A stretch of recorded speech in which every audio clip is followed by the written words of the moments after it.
BRS working president KTR Khammam జిల్లా సత్తుపల్లి నియోజకవర్గం పర్యటనకు సర్వం సిద్ధమైంది.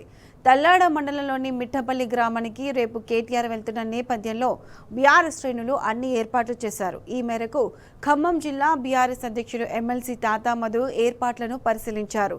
రేపు ఉదయం మిట్టపల్లిలో డీసీఎంఎస్ మాజీ చైర్మన్ రాయల శేషగిరిరావు విగ్రహాన్ని కేటీఆర్ ఆవిష్కరించనున్నట్లు తాతా మధు తెలిపారు. విగ్రహావిష్కరణ అనంతరం బహిరంగ సభలో కార్యకర్తలను ఉద్దేశించి కేటీఆర్ ప్రసంగిస్తారని చెప్పారు. కేటీఆర్ ఆదేశాల మేరకు ముందుకెళ్తామన్న తాతా మధు తెలంగాణలో మెడికల్ కాలేజీలని తామే మంజూరు చేశామన్న డిప్యూటీ సీఎం భట్టి విక్రమార్క వ్యాఖ్యలను ఖండించారు. పూర్తి అప్డేట్స్ మా ప్రతినిధి సాంబశివరావు అందిస్తారు. ఖమ్మం జిల్లా BRS party working president KTR పర్యటించబోతున్నారు. డీసీఎంఎస్ చైర్మన్గా పనిచేసినటువంటి దివంగత రాయల శేషగిరిరావు విగ్రహ ఆవిష్కరణ చేయబోతున్నారు. మనతో పాటు జిల్లా పార్టీ అధ్యక్షులు తాతా మసూద్ జాయిన్ అవుతున్నారు. వారిని అడిగి తెలుసుకుందాం కేటీఆర్ గారు టూర్ ఎట్లా ఉండబోతుందో.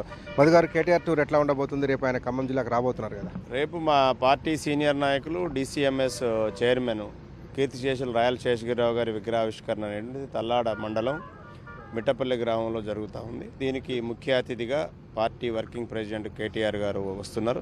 మాజీ ఎమ్మెల్యేలు, ప్రజాప్రతినిధులు అందరూ కూడా దీంతో పాటు కార్యక్రమంలో పాల్పంచుకోబోతున్నారు. ఉదయం 10:40 గంటలకి ఇక్కడికి కేటీఆర్ గారు రాబోతున్నారు. ఇప్పటికే మా తల్లాడ మండల పార్టీ అధ్యక్షుల ఆధ్వర్యంలో ఏర్పాట్లన్నీ కూడా పూర్తయినాయి. కేటీఆర్ గారి కోసం అందరం ఎదురు చూస్తూ ఉన్నాం. సార్, ఒక పక్కన రైతులు తీవ్రంగా ఇబ్బందులు పడుతున్నారు. రేపు మీ వర్కింగ్ ప్రెసిడెంట్ కేటీఆర్ రాబోతున్నారు.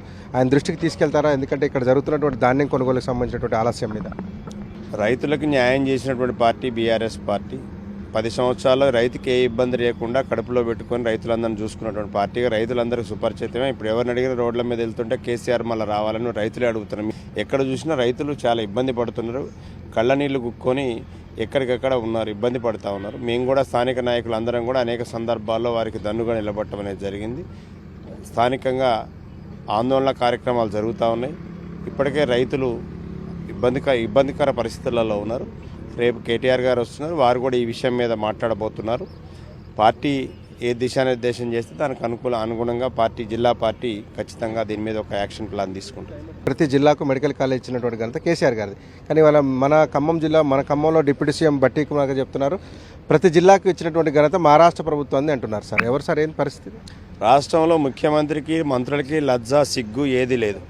అన్నీ వదిలిపెట్టి బజార్లమ్మడి తిరుగుతున్నారు. వీళ్ళకి ఏం మాట్లాడాలో తెలియదు. ముఖ్యమంత్రి ఏమో చెప్పులు దొంగల్లాగా చూస్తారు, ఢిల్లీ పోతున్నారని ముఖ్యమంత్రి చెప్తాడు. అంటే తెలంగాణ పరువుని బజార్లో పడేసినోడు ఒకడు ముఖ్యమంత్రి ఉండు, ఇంకో డిప్యూటీ ముఖ్యమంత్రి. అంతకుముందు చెప్పారు అసెంబ్లీ సాక్షిగా మేమే రైతు వేదికలు కట్టాము అని చెప్పుకున్నారు. మళ్ళీ మేము క్వశ్చన్ చేసే వరకు 4 గరుచుకొని కాదు ఇది చేసినాం. ప్రజలన్నీ గమనిస్తున్నారు. ఇవాళ ఖమ్మంలో మెడికల్ కాలేజీ ఫౌండేషన్ అని పెట్టుకున్నారు.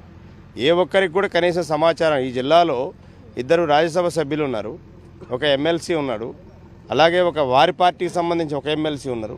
ఎవరికి కూడా సమాచారం ఇవ్వకుండా కేవలం మంత్రులు ఆర్భాటంగా మాత్రమే చేసుకోవడం అనేది జరిగింది. కేంద్ర ప్రభుత్వం సహకారం అందించకపోయినా 33 మెడికల్ కాలేజీలు పెట్టిన ఘనత కేసీఆర్ గారిది.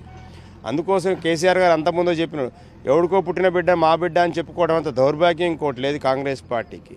అందుకోసం ఇలా భట్టి విక్రమార్క గారు చెప్పనివ్వండి, రేవంత్ రెడ్డి చెప్పనివ్వండి, ఇంకోళ్ళు చెప్పనివ్వండి, ఇవన్నీ కూడా చరిత్రలో సజీవంగా నిలిచిపోయి కేసీఆర్ గారు చేసే పనులు. అవి కాలేజీలు కావచ్చు, లేకపోతే రైతు వేదికలు కావచ్చు, ఏదైనా కానీ కలెక్టరేట్లు కావచ్చు, ఇవన్నీ కేసీఆర్ గారి నాయకత్వంలో బీఆర్ఎస్ ప్రభుత్వం పూర్తి చేసింది. ఇవాళ ఉన్న వాటికి కనీసం బూజులు దులిపమని మేము చెప్తున్నాం. ఇవాళ కనీసం రైతు వేదికల్లో బూజు దులిపేవాడు లేడు, కనీసం వాటికి కడిగేవాడు లేడు, వాటికి క్లీన్ చేసేవాడు లేడు, ఆడ పని చేసే వాళ్ళకి డబ్బులు ఇచ్చేవాడు లేడు, ఎలక్ట్రిసిటీ బిల్లు కట్టడానికి డబ్బులు లేవు. ఇవన్నీ కూడా ఇబ్బందికర పరిస్థితులు ఉన్నాయి. వాస్తవానికి దగ్గరగా మాట్లాడితే ప్రజలు హర్షిస్తారు. డెఫినెట్గా ప్రజలు అనేటువంటి వాళ్ళు బీఆర్ఎస్ పార్టీ కార్యకర్తల కంటే ముందే రియలైజ్ అయ్యారు. ప్రజలు వద్దు, మాకు ఈ పరిపాలన వల్ల మేము నష్టపోతున్నాం అనేటువంటిది ప్రజల్లో ఆల్రెడీ వచ్చేసి. కేటీఆర్ పర్యటనకు సర్వం సిద్ధమైంది. రేపు విగ్రహావిష్కరణ తర్వాత ఏర్పాటు చేసినటువంటి బహిరంగ సభలో కేటీఆర్ పాల్గొనబోతున్నారు. ఈ రాష్ట్రంలో అభివృద్ధి చేసింది కేసీఆర్ తప్ప కాంగ్రెస్ పార్టీ కాదంటూ తాతా మధు చెప్తున్నారు. విడుదల నాగరాజుతో సాంబశివరావు, టీ న్యూస్, తల్లాడ మండలం మిట్టపల్లి నుంచి.